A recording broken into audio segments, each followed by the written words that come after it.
नमस्कार मित्र आणि मैत्रिणींनो. तर आज मी टिफिनला बनवलेली शेवगा बटाट्याची भाजी आणि खूप टेस्टी झालेली ही भाजी आणि अगदी साध्या सोप्या पद्धतीने बनवलेली. म्हणजे कढईमध्ये 3 चम्मच तेल घेतलं, राई टाकली, जिरे टाकले, ठेचलेला लसूण टाकला, त्यानंतर एक कांदा टाकला, एक टोमॅटो आहे तोही मी असा चिरून टाकला. त्यानंतर छान फोडणी फ्राय झाल्यानंतर थोडंसं मीठ घातलं. मीठ घातल्यानंतर कांदा टोमॅटो लवकर नरम होतं.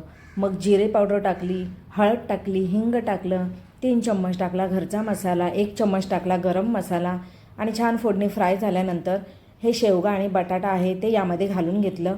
गरम पाणी टाकून घेतलं यामध्ये आणि शिजत ठेवलं बारीक गॅसवर.